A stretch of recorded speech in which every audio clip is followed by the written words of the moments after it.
ओम शांति। यज्ञ माता जगत Amba Saraswati, part number 12, page number 120 to 129। Brahma Kumar भ्राता राम ऋषि शुक्ल जी लिखते हैं कि सन 1956 की बात है, जब प्रजापिता ब्रह्मा कुमारी ईश्वरीय विश्वविद्यालय के तत्कालीन कोटा हाउस स्थित मुख्यालय में बाबा और माँ से प्रथम बार मैं मिला था। अप्रैल मास में हुई मुलाकातों का पहला दिन तो साक्षात्कारों में बीत गया, किंतु बाद के दिन विशेष अनुभूतियों के रहे। एक दिन तीसरे पहर की बात है, बाबा माँ टेबल पर सामने बैठे हुए थे और मैं अकेला उनके सामने की कुर्सी पर बैठा था। बाबा ऐसे ही लौकिक ढंग से हालचाल पूछ रहे थे कि इतने में एक गुप्त चमत्कार हो गया। मैंने जैसे प्रत्यक्ष रूप से इन्हीं स्थूल नेत्रों से निराकार शिव बाबा को वृत्ताकार में बाबा मम्मा के पीछे देखा। उस दिन से ही यह मुझे दृढ़ निश्चय और आत्मविश्वास हो गया कि निराकार परमात्मा शिव ने विश्व परिवर्तन और विश्व कल्याण के निमित्त बाबा मम्मा को बनाया है। अलौकिक माँ के साथ साथ लौकिक माँ भी। 8-9 वर्षों की अल्प अवधि में माँ को बहुत निकट से देखने, उनसे बातचीत और विचार विमर्श करने के अनेक सुअवसर इस आत्मा को प्राप्त हुए। सबसे बड़ी बात तो यह भी थी कि माँ निजी मुलाकातों में ऐसी भाषणा देती थी मानो वह अलौकिक माँ के साथ साथ लौकिक माँ भी हो। वह ज्ञान तो समझाती ही थी, गृहस्थ व्यवहार संबंधी उपयोगी शिक्षाएं भी कुछ कम नहीं देती थी। घर में कैसे रहो, लौकिक बच्चों को कैसे देखो, संबंधियों से कैसे व्यवहार निभाओ, इन बातों की अचूक शिक्षाएं हमें माँ से मिला करती थी। यहाँ माँ की निरहंकारिता और विनम्रता के 2 दृष्टांत दे रहा हूँ। एक बार माँ हजरतगंज लखनऊ सेवा केंद्र पर रुकी हुई थी। कहीं से अनुरोध पत्र आया कि माँ टैप पर कुछ महावाक्य बोल दे। थोड़ी देर माँ कुछ चिंतन मग्न दृष्टिगत हुई, फिर उन्होंने बाबा की एक मुरली मांगी और उस मुरली के ही कुछ महावाक्यों को ज्यों का त्यों पढ़ लिया। अपनी ओर से एक शब्द भी उन्होंने नहीं जोड़ा। ऐसी थी माँ की निरहंकारिता, बाबा तथा उनके महावाक्यों में माँ की अगाध निष्ठा। हजरतगंज सेवा केंद्र पर माँ के प्रवासों की अवधि में कई बार एकदम भोर में उनके कक्ष में उपस्थित होने का सुअवसर मुझे मिला। मैंने देखा और जाना कि मातेश्वरी जी प्रातः आँख खोलते ही पहला काम यह करती थी कि बाबा की जो भी पोस्ट अथवा वाणी आई रहती, उन्हें वह शुरू से आखिर तक पूरा का पूरा पढ़ डालती थी। असीम विनम्रता। एक बार तो मातेश्वरी जी ने विनम्रता की हद कर दी। उनसे मिलाने के लिए मैं अपने एक वरिष्ठ पत्रकार मित्र को ले आया, जो उच्च शासकीय अधिकारी भी था और मातृभक्त भी था। निजी कक्ष में पत्रकार मित्र के प्रवेश करते ही मातेश्वरी जी ने गद्दी पर उनको बैठा दिया और हम दोनों ही एकदम स्तब्ध और अवाक रह गए। वह मित्र भी समझ नहीं पाया कि क्या करे। माँ के आदेश को कोई बच्चा टाल ही कैसे सकता था। तब अनुभव हुआ कि माता पिता किस प्रकार अपने बच्चों को सिर आँखों पर बिठाकर ले चलते हैं। एक दिन प्रातःकालीन क्लास में मैं अपनी प्रकाशित पुस्तक उन्मेष का मातृ आह्वान वाला अंतिम भाग भाव विभोर होकर सस्वर पढ़ रहा था। अचानक माँ ने मुझे रोका और फिर ऊपर की ओर उंगली से इशारा करते हुए कहा, यह नहीं वो माँ, माताओं की माता, परात्पर माता, स्वयं परमपिता निराकार परमात्मा। ऐसी थी माँ की असीम विनम्रता की भावना। अकाट्य और प्रभावकारी तर्क। कल्प पूर्व की ज्ञान कलश धारिणी सरस्वती श्री मातेश्वरी जी ऐसे ऐसे तर्क देती थी और महावाक्य उच्चारित करती थी कि सारे आसुरी तर्क अथवा कुतर्क कपूर की भांति हवा में उड़कर विलीन हो जाते थे। यहाँ हम परम आदरणीय श्री मातेश्वरी के कुछ अकाट्य और प्रभावकारी तर्क प्रस्तुत करते हैं। सत्य क्या है, कल्पना क्या है? कुछ लोग कहते हैं कि ब्रह्मा कुमारियों का ज्ञान इनकी और इनके पिताश्री की अपनी कल्पना है, लेकिन वे जिन बातों और मान्यताओं को प्रस्तुत करते हैं उनकी स्वयं की स्थिति क्या है? उन लोगों की मान्यताओं के अनुसार चलकर भारत कई हजार वर्षों से बराबर पतन के मार्ग में गिरता ही आ रहा है और वर्तमान में भी गिरता ही जा रहा है। इसके विपरीत पिताश्री जी के श्रीमुख से शिव परमात्मा द्वारा उद्घाटित सत्यों और मान्यताओं के अनुसार हमारा चरित्र सुधर गया है और हम चढ़ती कला में आ गए हैं। स्पष्ट है कि जिससे जीवन सुधरा है तथा चढ़ती कला में आ गया है वही सत्य है, और जिससे बराबर पतन होता गया वही वास्तव में कल्पना या कपोल कल्पना है। मार्ग एक ही है, न कि अनेक। अनेक प्रकार के मतवादी कहते हैं कि परमात्मा की प्राप्ति के अनेक मार्ग हैं। उनका तात्पर्य यह है कि किसी भी रास्ते से या विभिन्न मार्गों से चलकर भी परमात्मा के निकट पहुंचा जा सकता है अथवा उनको प्राप्त किया जा सकता है। क्या एक प्रश्न के कई उत्तर हो सकते हैं? कदापि नहीं। परमात्मा तो एक है। वह इसी एक संगम के समय पर प्रजापिता ब्रह्मा के साकार शरीर द्वारा हम मनुष्य आत्माओं को अव्यक्त तथा आत्मिक रूप से प्राप्त होता है तथा कलयुग को सतयुग में परिवर्तित कर देता है। यह सतयुग की स्थापना करने का समय है। कुछ लोगों का कहना है कि ब्रह्मा कुमारी संस्था सतयुग की स्थापना और स्वर्ण युग के शीघ्र आने की जो बात कहती है वह ठीक नहीं, क्योंकि कलयुग तो अभी बचा है। पर क्या वर्तमान समय से भी अधिक धर्मग्लानि का और कोई समय हो सकता है? आज से 25-30 वर्ष पहले जब हमने आने वाले विनाश की बात कही थी, तब लोग कहते थे कि हम लोगों को डराने के लिए ऐसा कहते हैं। भला ऐसा भारी विनाश किस प्रकार होगा? लेकिन एटम बम, हाइड्रोजन बम आदि के बन जाने के बाद अब विनाश की आशंका प्रकट हो गई है। उनके मुखों से विनाश निकट होने की बात स्वीकार की जाने लगी है। अतएव हमारी सतयुग स्थापना की बात भी लोग उसी प्रकार शीघ्र स्वीकार कर ही लेंगे, जिस प्रकार की विनाश के बारे में हमारी बात अब लोगों की समझ में आने लगी है। तब हमारी यह बात भी लोग मान ही लेंगे कि कलयुग बच्चा नहीं बल्कि उसका यह अंतिम समय है। इस प्रकार माँ की वाक शक्ति अद्भुत थी। ईश्वरीय महावाक्यों को परिभाषित करते हुए उन्होंने जो मृदु वचन उच्चारे वे सब प्रकार से अनुपम रहे हैं।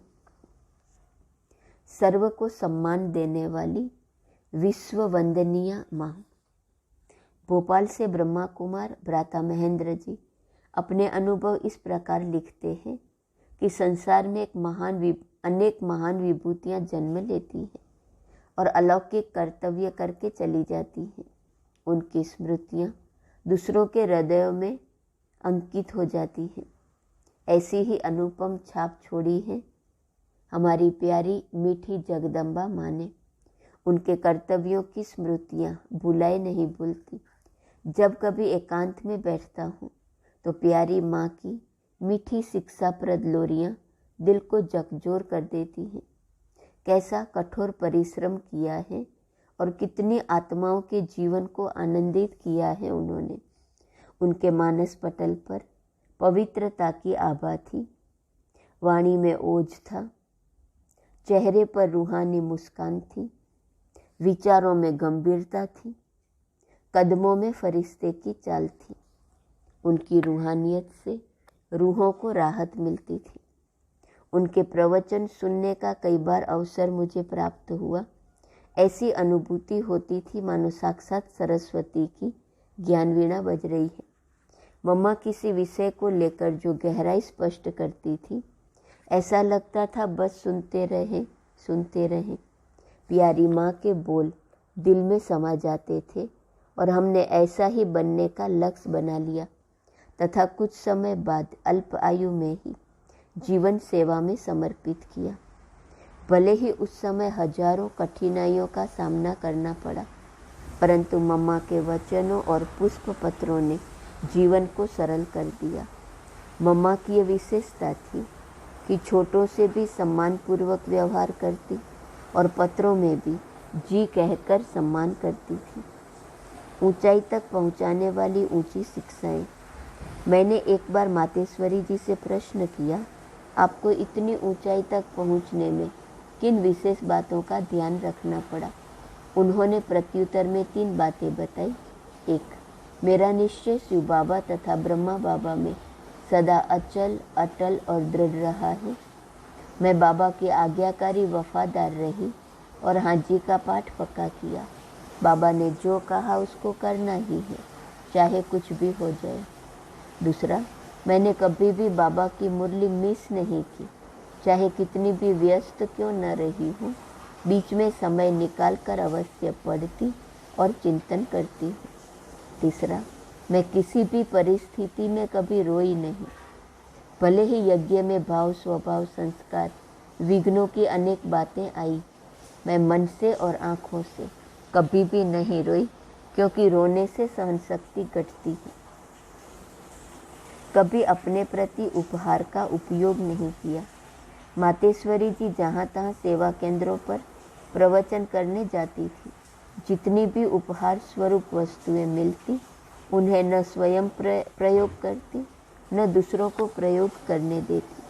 उन्हें लाकर पहले यज्ञ में यज्ञ पिता को अर्पित करती थी। माँ का स्वभाव गुण सागर की तरह था। कभी भी किसी की गलती व अन्य कोई बात मम्मा के सामने आती तो वे सागर की तरह समा लेती। कोई बच्चा उनके पास कोई बात लेकर आता तो उसको ही समझा देती थी। उसकी बात किसी दूसरे से रिपीट नहीं करती थी।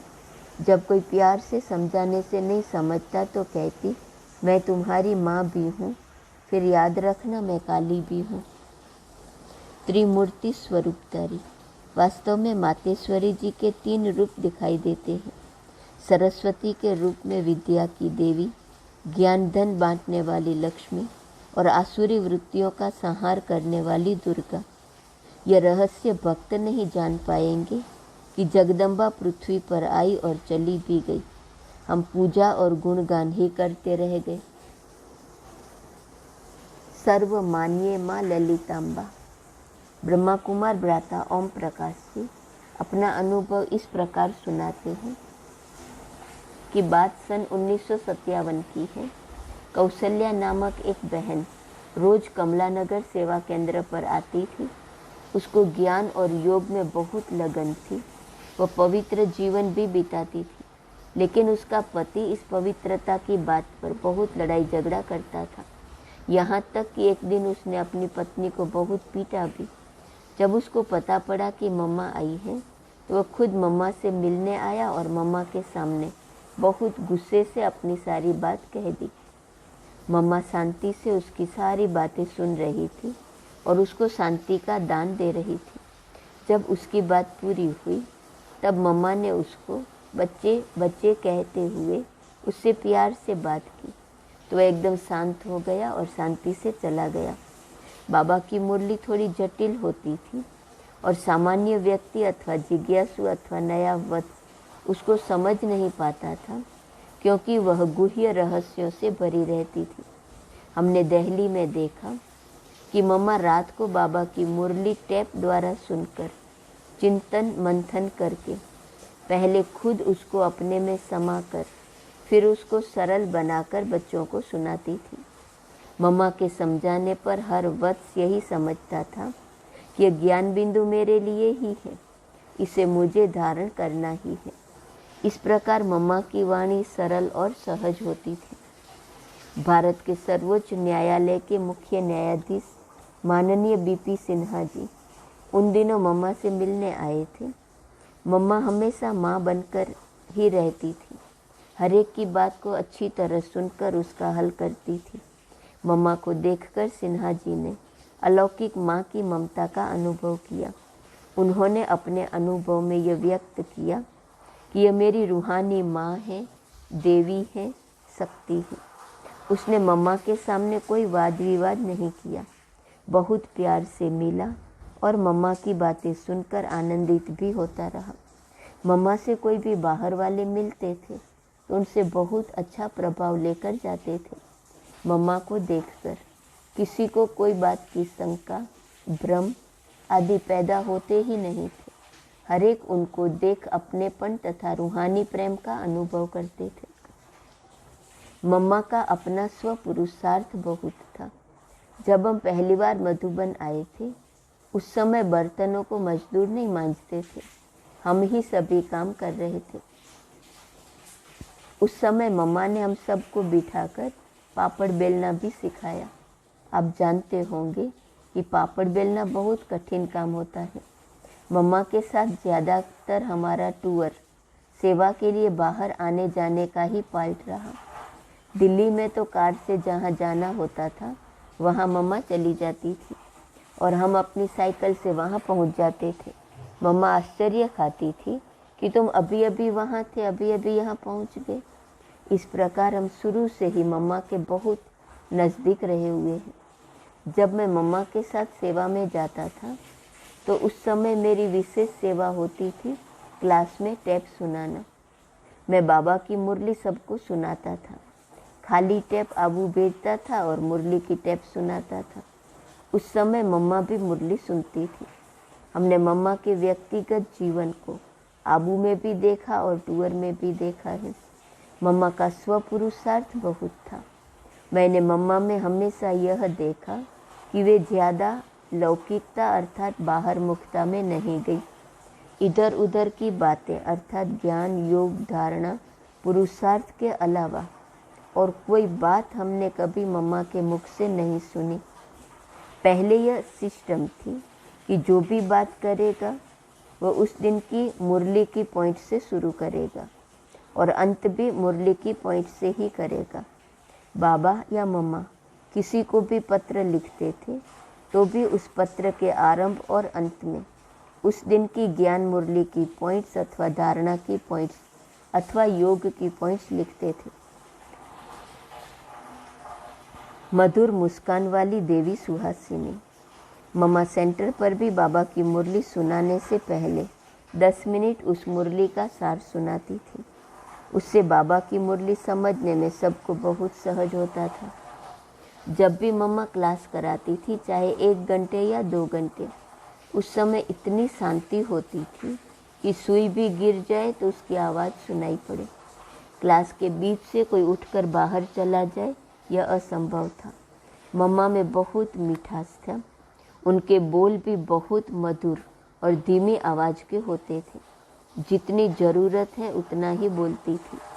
मैं समझता हूँ कि एक शब्द भी ज़्यादा नहीं। मम्मा में एक यह भी विशेषता थी कि वे कभी किसी को समय देकर नहीं मिलती थी। जो बच्चे जब भी चाहें, किसी भी हालत में चाहें, उनसे मिल सकते थे। मम्मा का वो व्यवहार अथवा पार्ट कहें असाधारण था। हमने देखा कि अन्य सब बहुत हंसते थे, बहलते थे, रमणीकता में आते थे, लेकिन मम्मा कभी नहीं। मम्मा भी हंसती थी परंतु किसी को पता ही नहीं पड़ता था। शब्द रहित हंसी होती थी, वह मधुर मुस्कान होती थी। ज्ञान, ध्यान, योग के सिवाय और किसी में आसक्ति नहीं होती थी। अन्य लोग बाबा के साथ खेलना, राज करना आदि करते थे, लेकिन मम्मा नहीं। इसका अर्थ यह नहीं कि मम्मा हर बात से किनारा करके अलग रहती थी, नहीं। मम्मा सब कार्यक्रम जैसे पिकनिक, घूमना फिरना, खेल पाल आदि में जाती थी, परंतु अपने पुरुषार्थ में मग्न रहती थी। ये सब क्रियाकलाप साक्षी होकर देखती थी। इस प्रकार मम्मा का स्व पुरुषार्थ बहुत तीव्र था। मम्मा ने कभी अपना पुरुषार्थ ढीला नहीं छोड़ा। दिव्य लोक दिखाकर दिव्य बनाने वाली कमल नयनी। मम्मा के देखने का ढंग ही विचित्र था। जैसे बाबा हमें देखते हैं और उनको देखते हम सब कुछ भूलकर एक अतीन्द्रिय अनुभव में चले जाते हैं। उसी प्रकार मम्मा की दृष्टि, मम्मा का चेहरा इतना रूहानी होता था कि सामने वाला अपने को इस दुनिया से निराला अनुभव करता था। मम्मा हो अथवा बाबा हो, दोनों में कोई भी हमें योग कराते थे तो हम यहाँ नहीं रहते थे, कहीं दूर चले जाते थे, अनुभवों में खो जाते थे। उस समय हमें प्रैक्टिकल अनुभव होता था कि हम परम धाम में हैं। 4-5 घंटे तक भी हम सब और मम्मा बाबा एक ही मुद्रा में बैठ योगस्थ रहते थे। शरीर बिल्कुल टस से मस नहीं होता था। गोद में जाना और धर्म के बच्चे बनना। उस समय जिज्ञासुओं को ज्ञान सीधा सुनाते थे, घुमा फिरा करने। उसी के तहत मम्मा भी सदा परमात्मा के बारे में, परमात्मा के अवतरण के बारे में, आत्मा के बारे में, योग के बारे में, कर्म की गहन गति के बारे में सीधा ही ज्ञान सुनाती थी। मुख्य बात होती थी पवित्रता के बारे में। पवित्रता के ऊपर ही ज़्यादा जोर होता था। सन 1954 में मैं मम्मा से आबू में कोटा हाउस में सबसे पहले मिला था। मुझे ज्ञान दिल्ली कमला नगर से सन 1953 में मिला था। पहले जो भी मम्मा बाबा से मिलने आते थे उनको गोद लिया जाता था। यहाँ गोद लेने के 2 अर्थ हैं। एक, उसको बच्चे मानकर गोद लेना। दूसरा, उस बच्चे का माँ बाप बन उनको अपनी गोद में शरण देना। इस प्रकार जब मैं मम्मा की गोद में गया तो मुझे ऐसा लगा कि मम्मा की हड्डी मांस वाली काया है ही नहीं। मुझे उनकी गोद रुई जैसी अनुभव हुई। उनकी गोद में जाते ही पता नहीं मैं कहाँ किस लोक में चला गया। मुझे अत्यंत आनंद और शांति का अनुभव होने लगा।